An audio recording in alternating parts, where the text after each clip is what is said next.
When you think of the most haunted places in the world, what comes to mind? Is it an old Victorian house with a bloody axe-wielding ghost that goes bump in the night?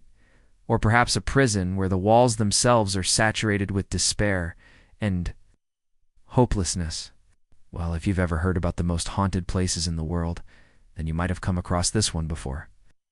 Welcome back, I suppose, to another episode of the most haunted places in the world. Today we will be exploring the house that started it all, the Amityville Horror. This is the story of one of the most famous haunted houses in the world, 112 Ocean Avenue, Amityville, New York. And boy, does this place have a story to tell. This grand Dutch colonial-style mansion was built in 1924 and took only 2 years to complete. But its construction would be its last peaceful chapter for quite some time. In 1926, the house was sold to the DeFeo family, who had moved from Italy. The family was large, consisting of the parents and 9 children, but they were also very poor. So the father, Peter DeFeo, decided that he would rent out rooms in their home to make some extra money. At first, the arrangement seemed to work well. Other boarders didn't seem to mind living with such a large family, and the extra money helped the DeFeos immensely. However, things began to rapidly deteriorate. When Peter and his wife died just 3 months apart from each other in 1935, with the sudden death of their parents, the older DeFeo children were left to care for the younger ones. They did their best, but as they were still young, they were unable to support the entire family on their own. As a result, more than half of the DeFeo siblings left the home to live with relatives, leaving just 4 of the youngest behind. Well, it wasn't long after that the remaining 4 siblings also left the house, making it empty for the first time since 1926. It remained that way until 1945, when George and Catherine Foy moved in. The couple lived there for over 25 years until Catherine passed away in 1971. George survived her by just 5 years before he himself passed away in 1976.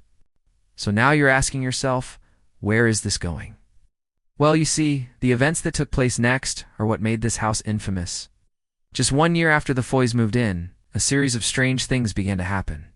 First, the new owners reported hearing footsteps in the attic, shaking beds, and even seeing apparitions at the end of the hallway. All of this was unsettling, but nothing compared to what happened next.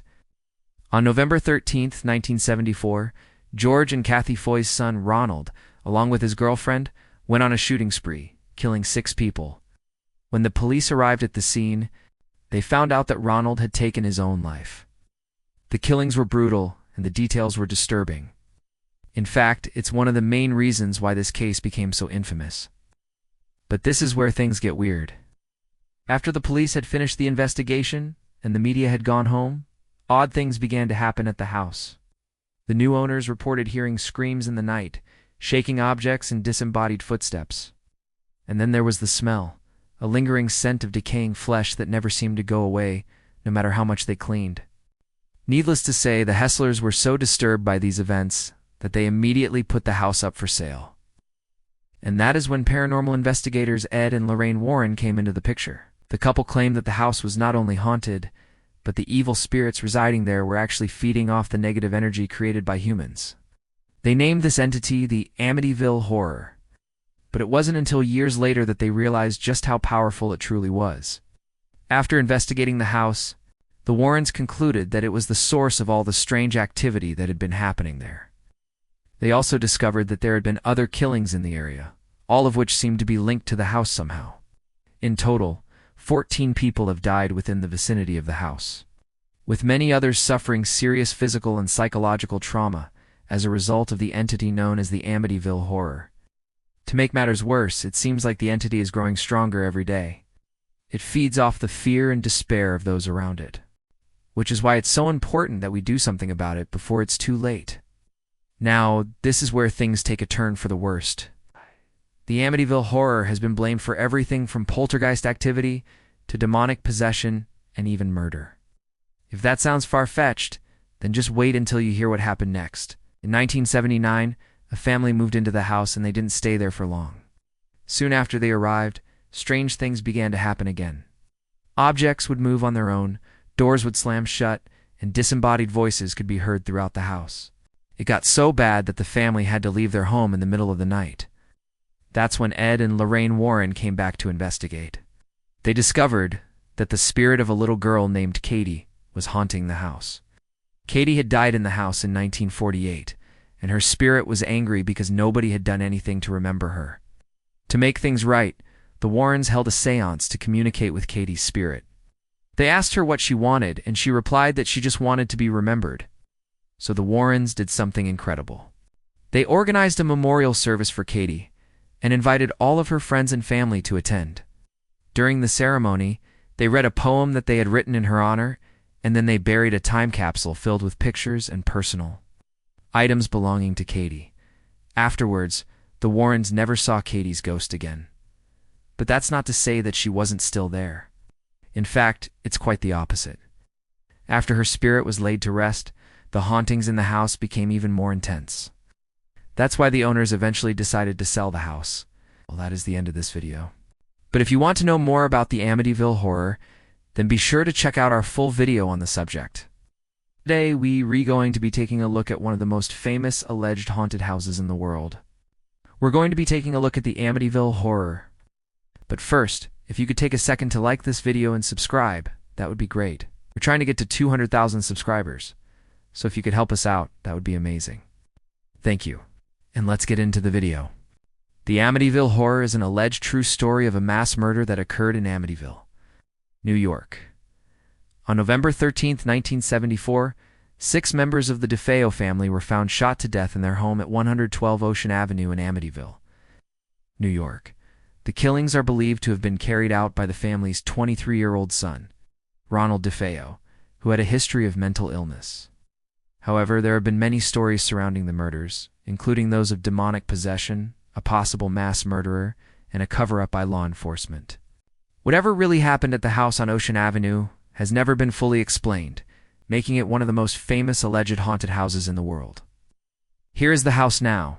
It was built in 1924 and took only 8 weeks to complete. The house has 5 bedrooms, 4 bathrooms, a library, a ballroom, and a 2-car garage. It was built for a wealthy family, and they lived here for almost 30 years.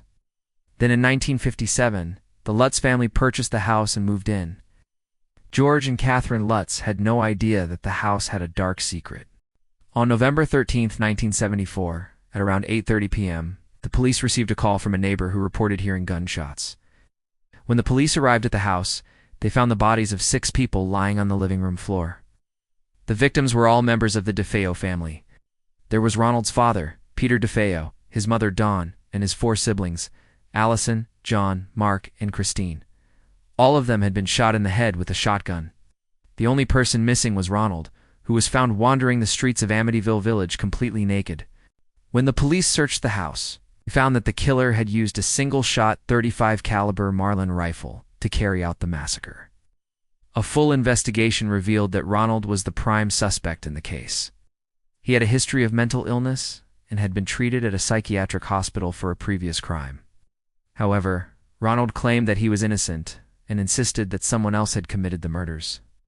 He said that he heard gunshots and then saw a man dressed in black fleeing the house. The police never found any evidence to support Ronald's story, and ultimately, he was convicted of 6 counts of murder and 1 count of illegal possession of a weapon, and was sentenced to 6 consecutive prison terms of 25 years each. But even after all these years, people still believe that something strange and evil happened in that house on Ocean Avenue. People believe that the house itself is cursed, and that the spirits of the DeFeo family still linger there. One day, a new family moved into the house.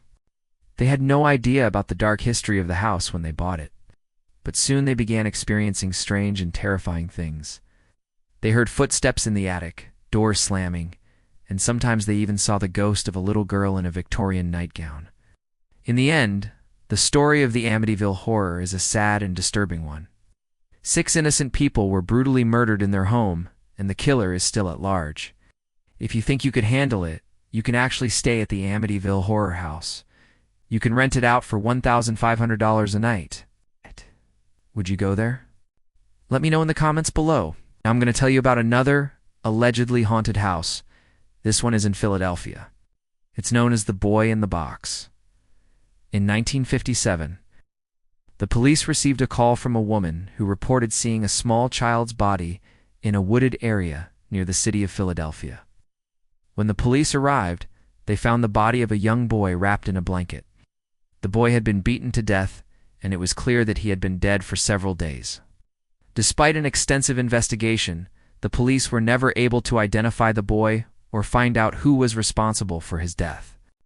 He became known only as the boy in the box. To this day, the case remains unsolved, and the identity of the victim is still unknown. Some believe that the boy was the victim of a ritualistic sacrifice, while others believe that he was simply the victim of a deranged killer. Whatever the truth may be, the story of the boy in the box is one of the most haunting and mysterious cases in criminal history.